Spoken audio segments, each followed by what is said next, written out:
इंडी वालों की एक फेवरेट कहावत है।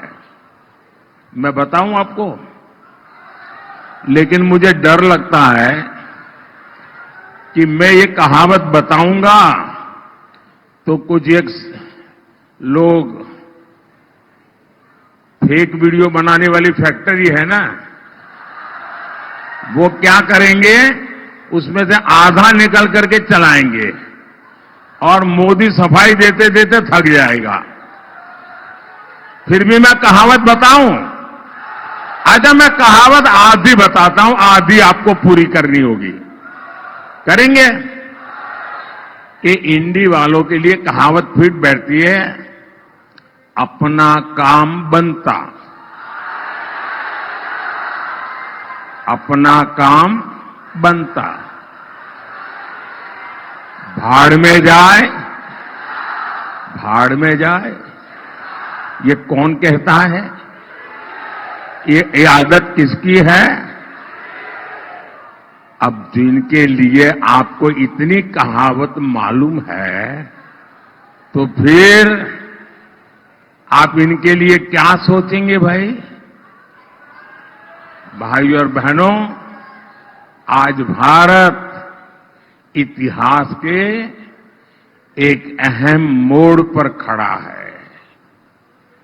आपको ये तय करना है कि भारत में वोट जिहाद चलेगा या राम राज्य चलेगा।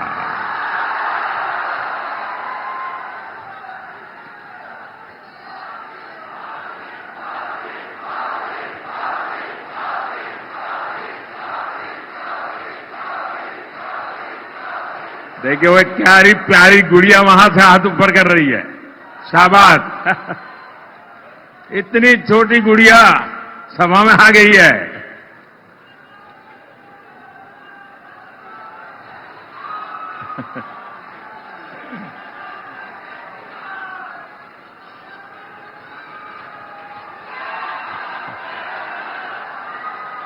देखिए, ये 2047 का वोटर है। वो अभी से 2047 की तैयारी कर रही है।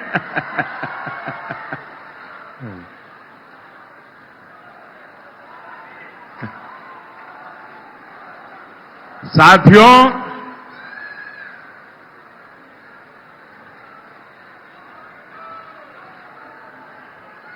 पाकिस्तान में आतंकी भारत के खिलाफ जिहाद की धमकी दे रहे हैं और यहां के कांग्रेस के लोगों ने भी घोषणा कर दी है, मोदी के खिलाफ वोट जिहाद करो। यानी मोदी के खिलाफ एक खास धर्म के लोगों को एकजुट होकर वोट करने को कहा जा रहा है। सोचिए, कांग्रेस किस स्तर पर उतर आई है। हताशा, निराशा ने कांग्रेस को कहां ले जाकर के पटका है। आपको एक सवाल मैं पूछता हूं, जवाब देंगे? जरूर देंगे। आवाज इधर से आती है, उधर से नहीं आती है। ये मीडिया वालों को छोड़कर के सारे लोगों ने आवाज देनी चाहिए। इनको परेशान नहीं करना चाहिए। आप मुझे बताइए, क्या वोट जिहाद आपको मंजूर है? क्या लोकतंत्र में ये बात चल सकती है? क्या भारत का संविधान ऐसी जिहाद के लिए अनुमति देता है? साथियों, कांग्रेस के इरादे कितने भयानक है, जी उनकी साजिशें कितनी खतरनाक है, ये समझना हो तो आपको उन लोगों की बातें सुननी होगी जो 25 यानी 20, 25 साल कांग्रेस में रहे हैं। 20, 25 साल जो कांग्रेस के कार्यकर्ता रहे हैं, नेता रहे हैं। और ये लोग अब धमाधम कांग्रेस छोड़ रहे हैं।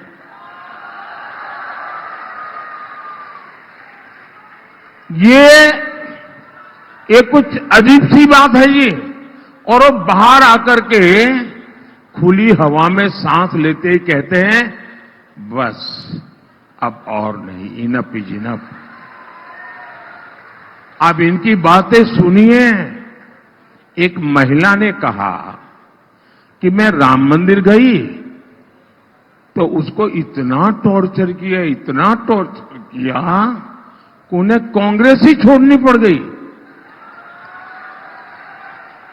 एक और व्यक्ति ने कहा कि कांग्रेस पर मुस्लिम लीगियों और माओवादियों ने कब्जा कर लिया है। तीसरे ने एक और गहरी साजिश से पर्दा उठा दिया। उन्होंने कहा कि कांग्रेस के शाहजादे का इरादा राम मंदिर पर सुप्रीम कोर्ट के फैसले को पलटने का है। जैसे शहजादे जी ने, पिताजी ने सहबानो केस में सुप्रीम कोर्ट का फैसला पलटा था, वैसे ही कांग्रेस राम मंदिर का फैसला पलटने के लिए सोच रही है। चौथे व्यक्ति ने तो ये भी सनसनीखेज खुलासा किया है। कहा कि ये लोग पिछले 2 साल से एक बड़ी साजिश में जुटे हैं। ये जो कांग्रेस से निकल के आए बोले, मैं इन्हीं की बात बता रहा हूं जी। कांग्रेस में चर्चा हुई है कि मोदी को भ्रष्टाचार का आरोप लगा नहीं सकते।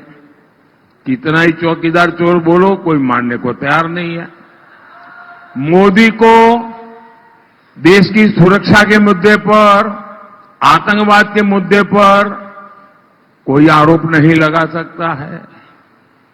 विदेश नीति की सफलता को देखते हुए उस पर भी बोलती बंद हो जाती है। और कहते हैं कि जब कोई मुद्दा ही नहीं बचा है, हर मुद्दा मोदी के पक्ष में है, तो मोदी को हराना बड़ा मुश्किल है। और ये कांग्रेस वाले कहते हैं। और इसलिए कांग्रेस ने तय किया कि मोदी को झूठे आरोप में फंसाओ, अफवाह फैलाओ। और इसलिए आजकल संविधान को लेकर झूठ फैलाया जा रहा है।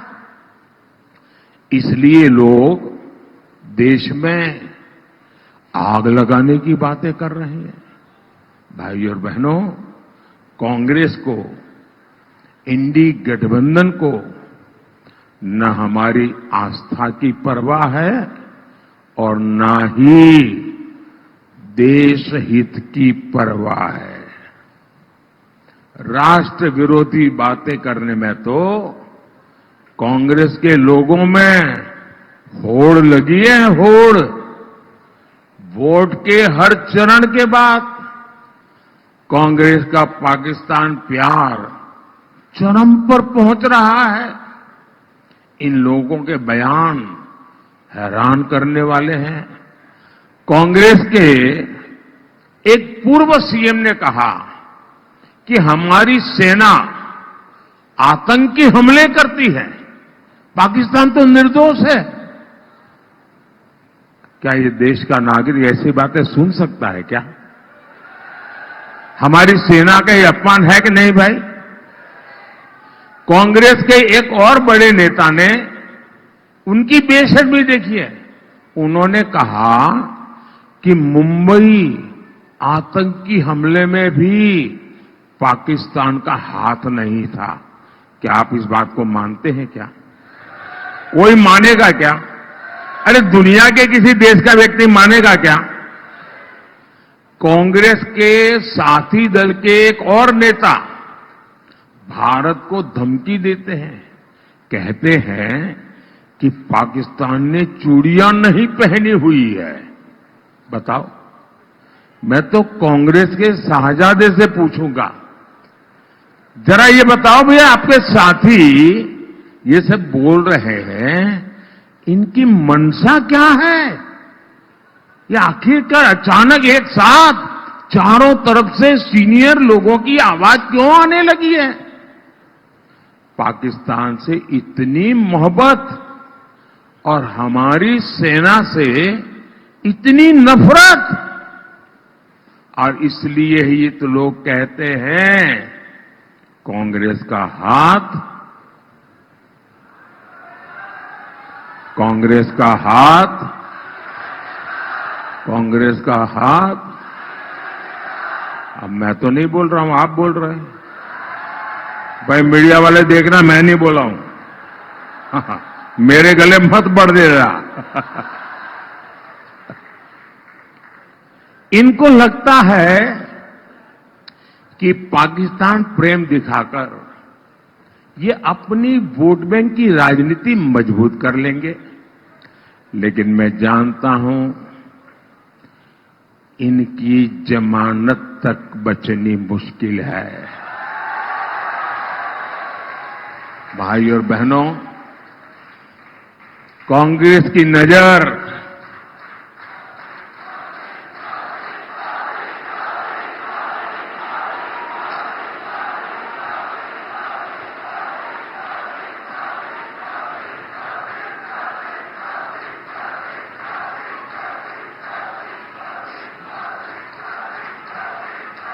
कांग्रेस की नजर आपकी कमाई और आपके आरक्षण पर पड़ी है। वो किसी न किसी बहाने आपकी जो संपत्ति है वो भी लूटना चाहते हैं, और बाबा साहब ने जो आपको आरक्षण दिया है उसमें भी डाका डालना चाहते हैं। मैं समझाता हूं कैसे। तुष्टीकरण के लिए कांग्रेस एससी, एसटी, ओबीसी के हक का जो आरक्षण है वो धर्म के आधार पर लूट चला करके बांटना चाहती है। अब ये कोई हवाबाजी नहीं, उन्होंने किया है। कर्नाटका में उनकी सरकार है कांग्रेस की। कर्नाटका में क्या किया? उन्होंने रातों रात एक हुक्म निकाला, फतवा निकाला, सरकारी हुक्म, और रातों रात थप्पे मार करके बना दिया। क्या? उन्होंने ऐसा कानून बनाया कि कर्नाटका में जितने भी मुसलमान हैं, हर बस मुसलमान होना चाहिए, उसको रातों रात ओबीसी घोषित कर दिया, ओबीसी बना दिया। अब इसका मतलब क्या हुआ कि जो ओबीसी को आरक्षण मिलता था 27%, ये रातों रात ओबीसी बन गए। तो उन्होंने ऐसा डाका डाला, ऐसा डाका डाला कि जो पहले से जो ओबीसी है उनके नसीब में था वो भी आधे से कम हो गया। ये ओबीसी जो बने हुए थे उनमें से लूट चला ली। अब इसी मॉडल को वो पूरे देश में लागू करना चाहते हैं। आप मुझे बताइए, क्या आप आपके आरक्षण पर डाका डालने देंगे? ये चोरी करने देंगे? क्या ये बाबा साहब आंबेडकर की पीठ में छुरा भोंकने वाली बात है कि नहीं है? ये हमारे संविधान का अपमान है कि नहीं है? यही नहीं, ये शाहजादे तो साहब ऐसी चीज लेके आए हैं, दुनिया में कोई डेवलपिंग कंट्री सोच ही नहीं सकता है। वो कहते हैं आपकी संपत्ति का एक्सरे करेंगे, एक्सरे। और मैं आपको बताता हूं, मैंने कांग्रेस के सबका एक्सरे करके रखा हुआ है, लेकिन मैंने उनके दिमाग का एक्सरे किया है। ये क्या सोचते हैं तो क्या करेंगे, मेरे एक्सरे में साफ दिखता है। इनका एक्सरे क्या है, वो आपके लॉकर का एक्सरे करेंगे, आपके बैंक के खाते का एक्सरे करेंगे, आपके घर में गहने कितने हैं, सोना कितना है, चांदी कितनी है, आपके यहां बहू शादी करके आई तो क्या लेकर के आई थी, आपकी पत्नी शादी में क्या लेकर के आई थी, आपके घर कितने, खेत कितने, इन सारों का वो सर्वे करेंगे। और वो कहते हैं, खुल करके कहते हैं। और फिर आपकी जरूरत से जितना ज्यादा है, अगर आपके पास 10 एकड़ भूमि है तो 5 एकड़ गई। अगर 2 साइकिल है तो 1 गई। अगर आपका मंगलसूत्र है तो गया।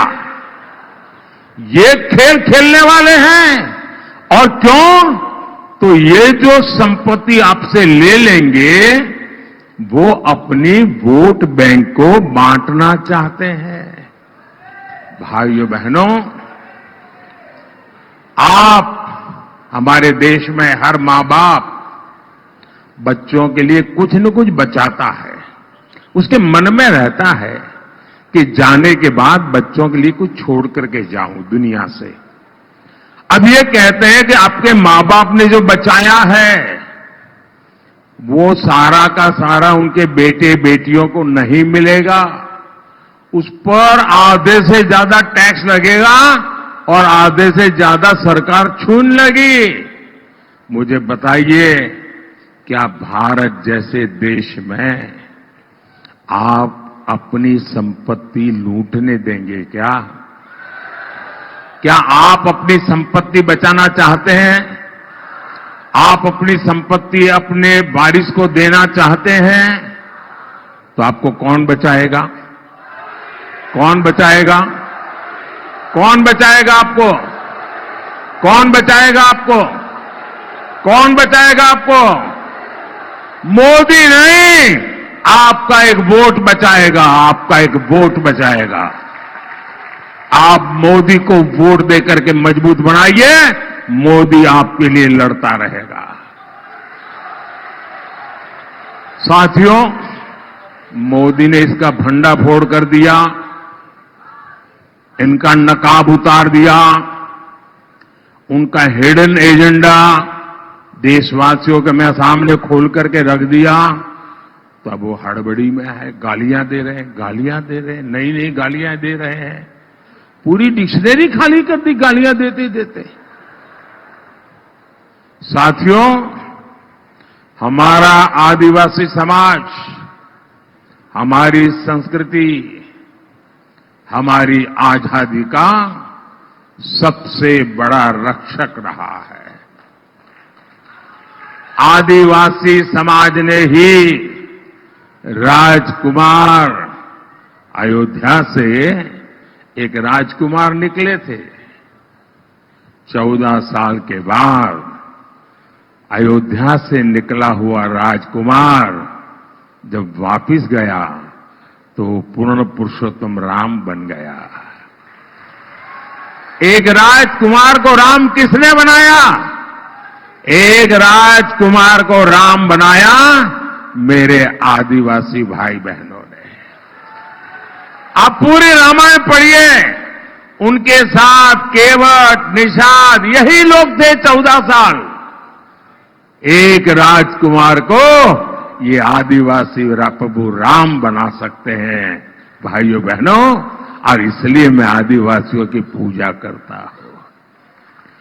टंटिया भील और भीमा नाइक की राजभक्ति की परंपरा हमारे यहां रही है। इस समृद्ध आदिवासी योगदान को कांग्रेस ने 60 सालों में आगे आने नहीं दिया। आपने अपने इस सेवक को दिल्ली भेजा। हमने भगवान बिरसा मुंडा के जन्म दिवस को जनजातीय गौरव दिवस घोषित किया। हम देश भर में आदिवासी सेनानियों से जुड़े म्यूजियम बना रहे हैं।